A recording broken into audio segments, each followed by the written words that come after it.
अलैंगिक जनन के प्रकार के बारे में। तो आपको अलैंगिक जनन के निम्नलिखित प्रकार होते हैं, जिनमें से कुछ मुख्य प्रकार मैं आपको बताने वाला हूँ। सबसे पहला जो प्रकार है वो है विखंडन। सबसे पहला प्रकार की अगर हम बात करते हैं तो वो है विखंडन। तो विखंडन क्या होता है दोस्तों? विखंडन को हम इंग्लिश में कहते हैं फिजन। विखंडन को हम इंग्लिश में कहते हैं फिजन। फिजन का मतलब होता है किसी चीज का टूटना। फिजन का मतलब किसी चीज का टूटना। तो आइए देखते हैं कि विखंडन क्या होता है। विखंडन जैसे मान लेते हैं कि एक जीव है, ये मान लेते हैं एक जीव है और उस जीव की एक कोशिका है। अगर कोई जीव या कोई कोशिका अपने शरीर को दो बराबर भागों में तोड़ रही है। कितने भागों में? दो बराबर भागों में तोड़ रही है और टूटे हुए प्रत्येक भाग से एक नए जीव का निर्माण कर रही है, तब इस प्रक्रिया को हम कहेंगे द्विखंडन। इस प्रक्रिया को हम क्या कहेंगे दोस्तों? द्विखंडन कहेंगे। क्यों द्विखंडन कहेंगे? क्योंकि ये जो जीव है इसने अपने शरीर को सिर्फ और सिर्फ दो ही भागों में तोड़ा, इसीलिए इसे हम द्विखंडन कहते हैं। यदि यही जीव अपने शरीर को दो से अधिक भागों में तोड़ती है, यदि यही जीव अपने शरीर को दो से अधिक भागों में तोड़ती है, तब इसे हम क्या कहेंगे? द्विखंडन कहेंगे, बहुखंडन कहेंगे कि क्या कहेंगे? तब इसे हम दोस्तों कहते हैं बहुखंडन। अगर दो से अधिक भागों में कोई जीव टूट रहा है तो उस प्रक्रिया को हम नाम देते हैं बहुखंडन। बहुखंडन। तो आप लोगों को विखंडन समझ में आ गया होगा। विखंडन जो होता है यह दो प्रकार का होता है, द्विखंडन और बहुखंडन। द्विखंडन का मतलब जब कोई जीव अपने शरीर को सिर्फ दो ही भागों में तोड़ती है तो उसे हम द्विखंडन कहेंगे, और जब कोई जीव अपने शरीर को दो से अधिक भागों में तोड़ती है तब उसे हम बहुखंडन कहते हैं। आइए देख लेते हैं द्विखंडन का एग्जाम्पल क्या है। तो द्विखंडन का एग्जाम्पल आप सभी को पता होगा, बहुत ही चर्चित है, जैसे युगलिना।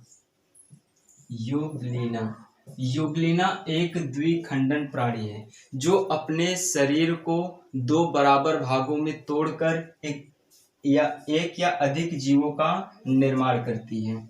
और इसका दूसरा एग्जाम्पल हो जाएगा अमीबा। अमीबा भी दोस्तों द्विखंडन करने वाला जीव है। ऐसे जीवों को हम अमर जीव कहते हैं।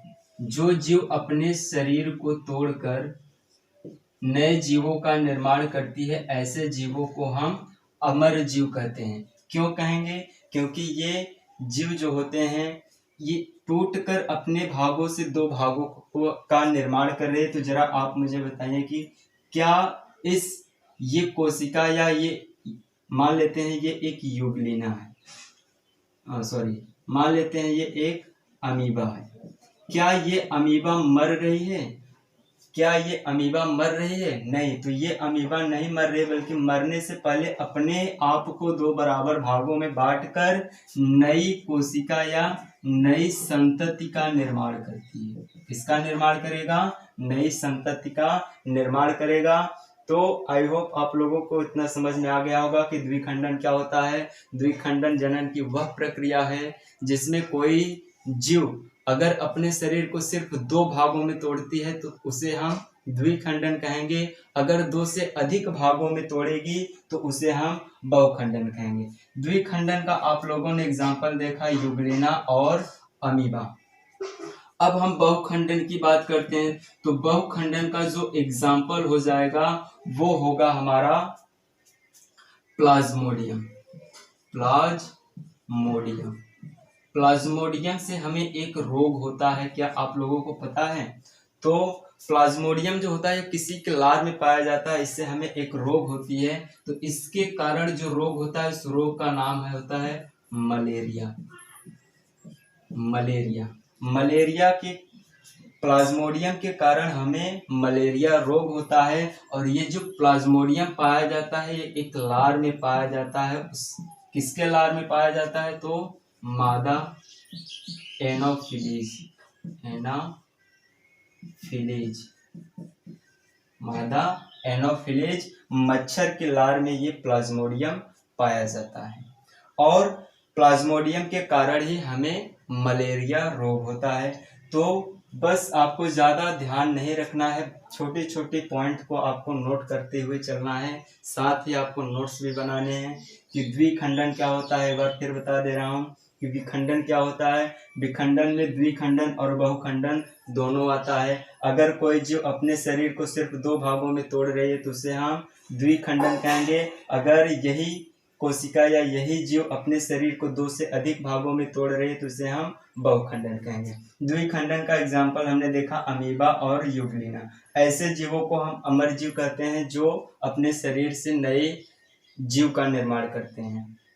अगला है बहुखंडन। बहुखंडन का एग्जाम्पल है प्लाज्मोडियम।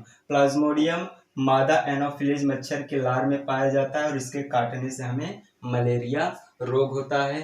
तो ये हमारा था विखंडन। अब हम चलते हैं मुकुलन की तरफ।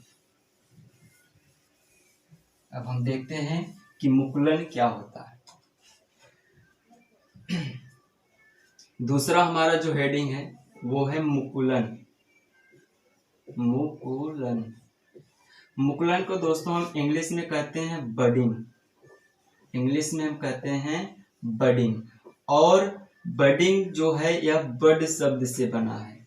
यह बड शब्द से बना है जिसमें बड का अर्थ होता है कलिका। जिसमें बड शब्द का अर्थ होता है कलिका। तो मुकुलन, मुकुलन क्या होता है? जब किसी मात्र जीव, जब किसी मात्र जीव या किसी जनक जीव या किसी जनक जीव के शरीर पर एक कलिका वृद्धि करके, एक कलिका वृद्धि करके एक नए जीव का निर्माण करती है। एक नए जीव का क्या करेगी दोस्तों?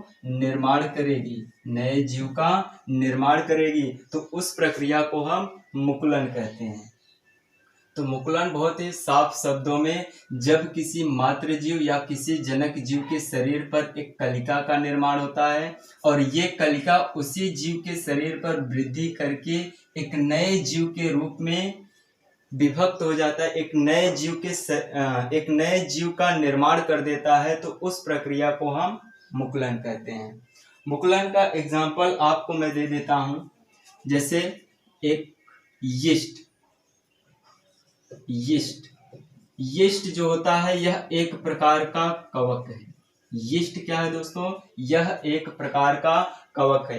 आपको ये नोट करके लिखना है कि यीस्ट जो होता है ये पूरे कवक जगत में एक कोशिकीय होता है। पूरे कवक जगत में एक कोशिकीय होता है। अन्यथा सारे के सारे कवक जो होते हैं, सभी कवक बहुकोशिकीय होते हैं। यीस्ट ही एक ऐसा कोशिका है जो यीस्ट ही एक ऐसी कवक है जो एक कोशिकीय है। नहीं तो सभी के सभी यीस्ट क्या होते हैं? बहुकोशिकीय होते हैं। तो आप लोगों को इतना समझ में आ गया होगा तो प्लीज इसे नोट कर लीजिए।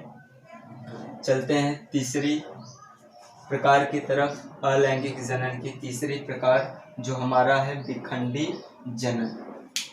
तीसरा दोस्तों हमारा है विखंडी जनन। देखते हैं कि विखंडी जनन क्या होता है। तो दोस्तों विखंडी जनन, आइए देखते हैं कि विखंडी जनन क्या होता है। विखंडी जनन को हम इंग्लिश में कहते हैं फ्रेगमेंटेशन। इंग्लिश में हम फ्रेगमेंटेशन कहते हैं। तो दोस्तों विखंडी जनन जो होता है इसमें सबसे पहला पॉइंट आपको नोट करना है कि विखंडी जनन जो होता है ये सिर्फ और सिर्फ बहुकोशिकीय जीवों में होता है। बहुकोशिकीय जीवों में होता है। जीवों में होता है। और विखंडन जो होता है, विखंडी जनन, यह सिर्फ और सिर्फ बहुकोशिकीय जीवों में होता है। और विखंडन जो होता है ये सिर्फ और सिर्फ एक कोशिकीय जीवों में होता है।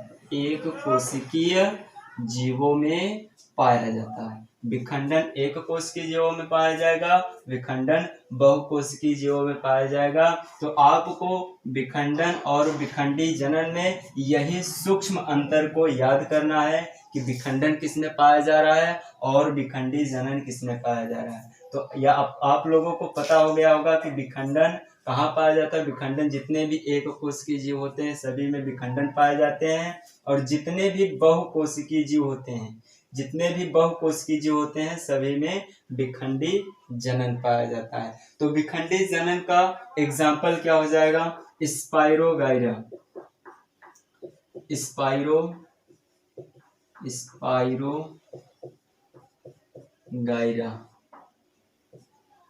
स्पाइरोगाइरा। आपसे पूछा जाएगा कि स्पाइरोगाइरा क्या है, तो ये जो संरचना बनाई जा रही है ये एक स्पाइरोगाइरा है, ये एक स्पाइरोगाइरा है, ये एक स्पाइरोगाइरा है। अब देखो विखंडी जनन की क्या खास बात होती है। अगर इस स्पाइरोगाइरा को हम जितने खंड में तोड़ेंगे, जितने खंड में क्या करेंगे दोस्तों? तोड़ेंगे, टूटे हुए ये प्रत्येक खंड से, टूटे हुए ये प्रत्येक खंड से एक नए जीव का, एक नए स्पाइरोगाइरा का वापिस से निर्माण कर देती है। इसी को हम कहते हैं विखंडी जनन। इसी को हम क्या कहेंगे दोस्तों? विखंडी जनन कहेंगे। कि जब किसी जीव को, जब किसी पादप को जितने भागों में काटा जाए, कटे हुए वो प्रत्येक भाग से एक संपूर्ण जीव, एक नए जीव का निर्माण कर दे, तब उसे हम कहते हैं विखंडी जनन कहते हैं। आपसे पूछा जाएगा कि स्पाइरोगाइरा क्या है, तो आपको लिखना है कि स्पाइरोगाइरा एक हरित शैवाल है। स्पाइरोगाइरा एक हरित शैवाल है। क्या है दोस्तों? यह एक हरित शैवाल है। आप लोगों को पता होगा कि शैवाल सिर्फ और सिर्फ 3 ही प्रकार के पाए जाते हैं, लाल शैवाल, भूरे शैवाल और हरित शैवाल। सबसे पहले इस पृथ्वी पर लाल शैवाल आए, फिर बाद में भूरे शैवाल आए, और फिर उसके बाद में हरित शैवाल आए, जो अब तक प्रचलित हैं। तो ये था विखंडी जनन। विखंडी जनन क्या होता है आप लोगों को अच्छे से मालूम हो गया होगा। अब हम चलते हैं अगला जो हमारा हेडिंग है, पुनरुद्ध भवन की तरफ। आइए देखते हैं कि पुनरुद्ध भवन क्या होता है। पुनरुद्ध भवन के बारे में हम देखते हैं।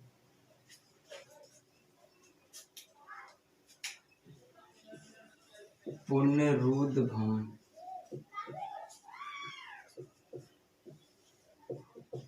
इसे हम कहते हैं रीजनरेशन।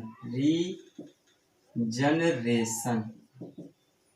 देखो दोस्तों, ये जो पुनरुद्ध भवन होता है यह 2 शब्दों से मिलकर बना होता है, री और जनरेशन। जिसमें री का मतलब होता है पुनः, री का मतलब होता है पुनः, और जनरेशन का मतलब होता है नई पीढ़ी।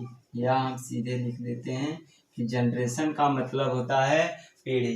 तो पुनरुद्ध भवन का डेफिनेशन हम इसी से निकाल सकते हैं कि जब किसी जीव को जितने भागों में काटा जाए, जब किसी जीव को जितने भागों में काटा जाए, या किसी जीव का कटा हुआ भाग वापस आ जाए, तो उस क्रिया को हम पुनरुद्ध भवन कहते हैं। पुनरुद्ध भवन क्या होता है दोस्तों? तो पुनरुद्ध भवन जो होता है यह प्लेनेरिया में सबसे ज्यादा पाया जाता है। पुनरुद्ध भवन आपसे पूछा जाएगा कि सबसे ज्यादा कहाँ पाई जाती है, तो प्लेनेरिया में सबसे ज्यादा पुनरुद्ध भवन पाई जाती है। सबसे ज्यादा पुनरुद्ध भवन प्लेनेरिया में पाई जाती है। दूसरा पॉइंट, अगर मनुष्यों में पूछा जाएगा कि पुनरुद्ध भवन सबसे ज्यादा कहाँ पर पाई जाती है, तो आपको नोट करके लिखना है कि हमारी यकृत की कोशिकाओं में सबसे ज्यादा पुनरुद्ध भवन पाया जाता है। पुनरुद्ध भवन जो होता है यह 2 प्रकार का होता है,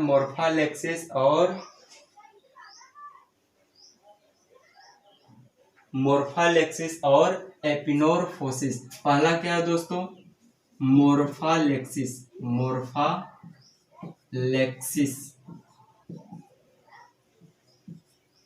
पहला क्या है मोर्फालेक्सिस, और दूसरा जो होता है हमारा एपिनोरफोसिस होता है,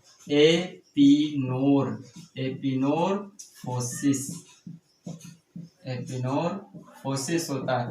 अब आपको अंतर जानना है कि मोर्फालेक्सिस क्या होता है और एपिनोरफोसिस क्या होता है। तो मोर्फालेक्सिस पुनरुद्ध भवन की वह क्रिया है जिसमें किसी जीव का, अगर इस विधि द्वारा किसी जीव को जितने भागों में काटा जाएगा, कटे हुए उस प्रत्येक भाग से एक नए जीव का निर्माण हो जाता है। जैसे प्लेनेरिया को अगर हम जितने भागों में काटेंगे तो कटे हुए प्रत्येक भाग से एक नए प्लेनेरिया का निर्माण कर देता है।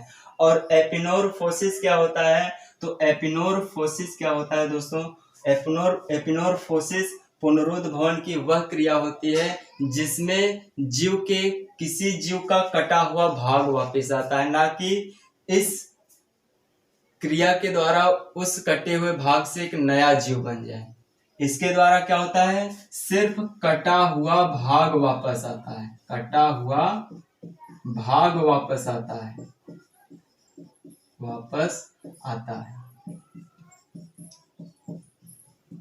जैसे छिपकली का पूंछ, छिपकली का पूंछ जब दोस्तों कट जाता है तो उसका सिर्फ पूंछ वापस आता है, ना कि उस पूंछ से एक नया छिपकली का निर्माण हो जाता है। तो छिपकली में कौन सी क्रिया पाई जा रही है पुनरुद्ध भवन की, छिपकली में कौन सी क्रिया पाई जा रही है, एपिनोरफोसिस। और दूसरा पहला क्या है मोर्फालेक्सिस में क्या होता है कि कटे हुए भाग से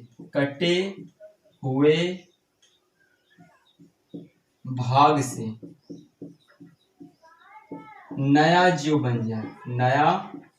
बन जाता है, तो उस क्रिया को हम मोर्फालेक्सिस कहते हैं। आई होप आप लोगों को इतना समझ में आ गया होगा कि पुनरुद्ध भवन क्या होती है। तो पुनरुद्ध भवन दो प्रकार का होता है, मोर्फालेक्सिस, एपिनोरफोसिस। मोर्फालेक्सिस में कटे हुए भाग से एक नया जीव बन जाता है, यानी किसी प्लेनेरिया को हम जितने भागों में काटेंगे वो प्रत्येक कटे हुए भाग से एक नए जीव का निर्माण करेगा। और एपिनोरफोसिस जो होता है यह इस क्रिया से सिर्फ और सिर्फ कटा हुआ भाग ही वापस आता है, ना कि दूसरे जीव का निर्माण होता है। तो एपिनोरफोसिस जो होता है यह छिपकली की पूंछ में पाई जाती है, और मोर्फालेक्सिस जो होता है यह प्लेनेरिया में पाई जाती है। तो आई होप आप लोगों को इतना समझ में आ गया होगा। बढ़ते हैं नेक्स्ट टाइप की तरफ, जो है बीजाणु जनन, जो हमारा है बीजाणु जनन। तो आइए देखते हैं कि बीजाणु जनन क्या होता है। बीजाणु जनन क्या होता है,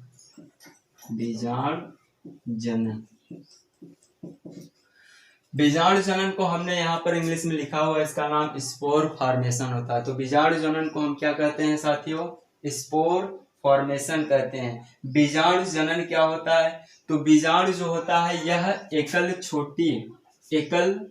छोटी या एकल कोशिकीय छोटी संरचना होती है। तो बीजाणु जनन क्या होती है, ये एकल कोशिकीय छोटी संरचना होती है,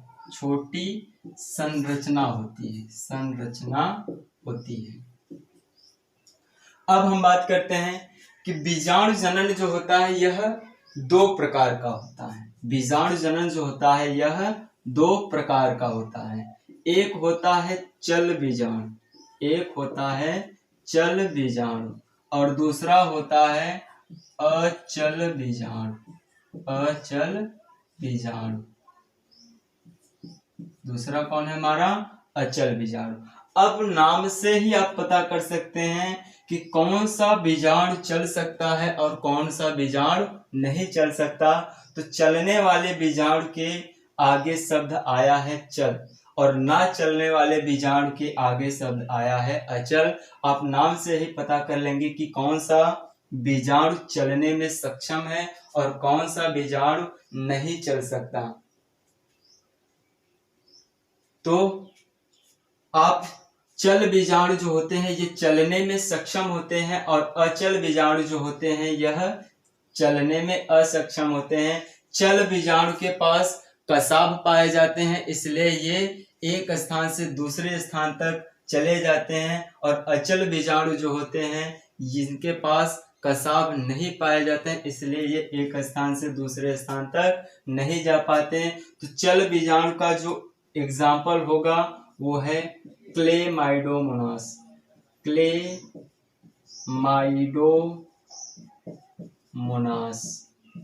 क्लेमाइडोमोनास। और अचल बीजाणु का जो एग्जाम्पल है वो है कोनिडिया।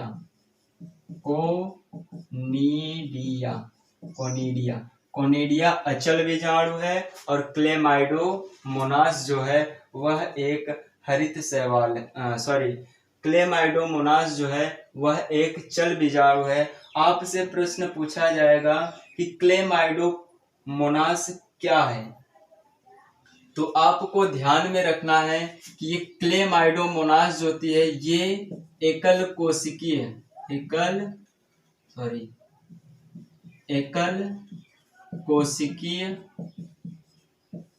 हरित शैवाल होती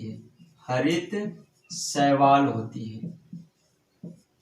और आपसे पूछा जाएगा कोनिडिया क्या है, तो कोनिडिया एक प्रकार का अचल बीजाणु है जो पेनिसिलिन के शीर्ष भाग पर पाया जाता है। मैं आपको चित्र के अनुसार भी बता दे रहा हूं कि क्लेमाइडोमोनास जो होता है ये एक बीजाणु है। इस बीजाणु के अंदर कई सारे क्लेमाइडोमोनास जो होते हैं वह कसाबिकाओं के द्वारा मुक्त हो जाते हैं। ये हमारा क्लेमाइडोमोनास है। और कोनिडिया क्या होता है, तो कोनिडिया जो होता है दोस्तों यह पेनिसिलिन के शीर्ष भाग पर पाया जाता है। यह हमारा पेनिसिलिन है और इसके शीर्ष भाग पर क्या पाया जाएगा,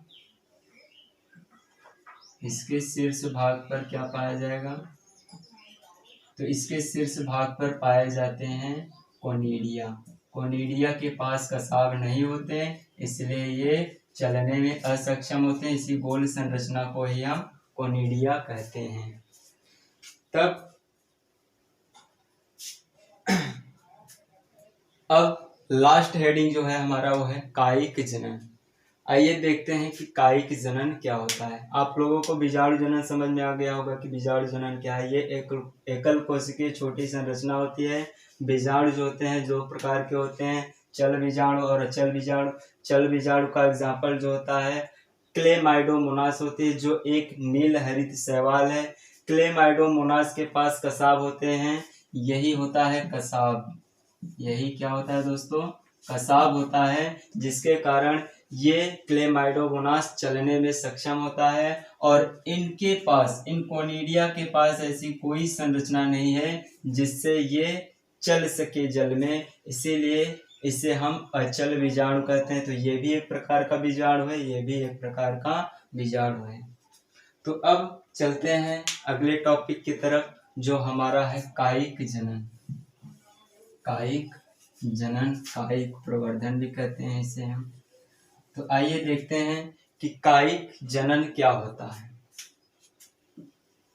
कायिक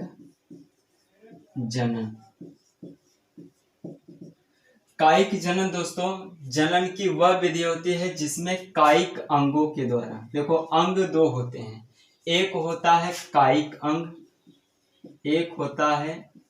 अंग और दूसरा होता है लैंगिक अंग। जब हम यहाँ पर शब्द आ रहा है कायिक जनन, यानी जनन की विधि किससे हो, कायिक से हो, ना कि लैंगिक अंगों से हो। तो कायिक प्रवर्धन हम किसे कहते हैं, देखो पौधों में जो लैंगिक अंग होता है वो होता है पुष्प। पुष्प क्या होता है, पौधों का लैंगिक अंग होता है। पुष्पों को किस श्रेणी में रखा गया है, तो आवृत बीजियों में रखा गया है। आवृत बीजी में पुष्पों को रखा गया है। पुष्प क्या कायिक जनन क्या होता है? तो कायिक जनन को ध्यान से सुनिएगा क्या होता है। यदि पुष्प के अतिरिक्त पौधों को अन्य किसी भाग से प्रवर्धन को यदि पुष्प को छोड़कर पौधे का निर्माण उसके किसी भी भाग से होती है, यानी कायिक भाग से होती है, तो उस प्रक्रिया को हम कायिक जनन कहते हैं। कायिक जनन किसे कहते हैं? पौधों के अगर कायिक अंग से, जैसे जड़, तना, पत्ती, इन सभी से अगर हम एक नया पौधे का निर्माण करेंगे तो उस प्रक्रिया को हम कायिक जनन कहते हैं। कायिक जनन कहते हैं। कायिक जनन के बहुत से प्रकार होते हैं, जिसमें आपको इस वीडियो में नहीं बता सकते हैं क्योंकि ये वीडियो ज़्यादा लंबा हो जाएगा। इसलिए कायिक जनन की जो प्रकार है इसे मैं आपको अगले वीडियो में बताऊंगा। तो दोस्तों, आप लोगों को इतना समझ में आ गया होगा कि अलैंगिक जनन के प्रकार क्या होते हैं। तो अलैंगिक जनन के कुल 6 प्रकार है: विखंडन, मुकुलन, विखंडी जनन, पुनरुद्भवन, बीजाणु जनन और कायिक जनन, जिसमें हमने एक एक करके आपको सभी के बारे में बता दिया। विखंडन क्या होता है कि जब कोई जीव अगर 2 भागों में तोड़कर अपने नए जीवों को बना रहे तो उसे हमने द्विखंडन कहा। अगर 2 से अधिक भागों में तोड़ रहे तो उसे हमने बहुखंडन कहा। द्विखंडन का एग्जाम्पल हमने देखा अमीबा, पैरामीशियम, और बहुविखंडन का जो एग्जाम्पल हमने देखा वो था प्लाज्मोडियम। दूसरा था मुकुलन। मुकुलन का मतलब जब किसी जनक के शरीर पर एक कलिका का निर्माण होता है और वो कलिका वृद्धि विकास करके अपने जनक के ऊपर बाद में उस जनक से अलग होकर एक नए जीव का निर्माण करती है, तब उसे हम मुकुलन कहते हैं। बाद में हमने देखा विखंडी जनन। तो विखंडन और विखंडी जनन में हमने अंतर भी बता दिया था कि विखंडन जो होता है यह एकल कोशिकीय जीवों में पाया जाता है और विखंडी जनन जो होता है यह बहुकोशिकीय जीवों में पाया जाता है। अगला है विखंडन। क्या था? विखंडन का एग्जाम्पल था स्पायरोगायरा। अगर हम स्पायरोगायरा को जितने खंडों में तोड़ेंगे, काटेंगे, कटे हुए प्रत्येक खंड से एक नया स्पायरोगायरा बन जाता है, तो इस प्रक्रिया को हम विखंडी जनन कहते हैं। अगला है पुनरुद्भवन। पुनरुद्भवन दोस्तों, इसके प्रकार भी बता दें। पुनरुद्भवन क्या होता है कि जब किसी जीव को जितने भागों में हम काट दें, जैसे प्लेनेरिया को अगर हम जितने भागों में काट दें, वो कटे हुए प्रत्येक भाग से एक नए जीव का निर्माण हो जाता है। या इसमें एक प्रोसेस और होती है कि कटा हुआ भाग वापस से आ जाते हैं। जैसे छिपकली का पूंछ अगर कट जाता है तो उसका वो कटा हुआ भाग वापस आ जाते हैं। इसके बाद हमने बताया बीजाणु जनन। बीजाणु जो होता है यह एकल कोशिकीय छोटी संरचना होती है जो 2 प्रकार के होते हैं, चल बीजाणु और अचल बीजाणु। चल बीजाणु का एग्जाम्पल हमने देखा क्लेमाइडोमोनास और अचल बीजाणु का एग्जाम्पल हमने देखा कोनिडिया। तो जो चलने में सक्षम होती, जो चल सकती है, उसे हमने चल बीजाणु कहा और जो नहीं चल सकती उसे हमने अचल बीजाणु कहा। अब हम देखते हैं कि कायिक जनन क्या होता है। तो कायिक जनन के बारे में भी बता दिया। जनन किसी भी पौधे के 2 मुख्य अंग पाए जाते हैं, एक होता है कायिक अंग और एक होता है लैंगिक। लैंगिक अंग जो होता है पौधों में होता है पुष्प को आवृत बीजी श्रेणियों में रखा गया है। अगर पुष्प को छोड़कर पौधे के किसी भी भाग से एक नए पौधे का निर्माण होता है तो उस प्रक्रिया को हम कायिक जनन कहते हैं। तो दोस्तों, अगर वीडियो अच्छी लगी हो तो लाइक, शेयर, सब्सक्राइब जरूर करिएगा। मिलते हैं आप सभी से हम नेक्स्ट वीडियो में, जहां पर आपको बताया जाएगा लैंगिक जनन के बारे में और बचे हुए इस कायिक जनन का जो प्रकार है, जैसे जड़ों द्वारा, पत्तियों द्वारा, तनों द्वारा, उन सभी के बारे में मिलेंगे नेक्स्ट वीडियो में। तो वहां पर आप सभी को बताया जाएगा। तब तक के लिए धन्यवाद। मिलते हैं नेक्स्ट वीडियो में। जय हिंद।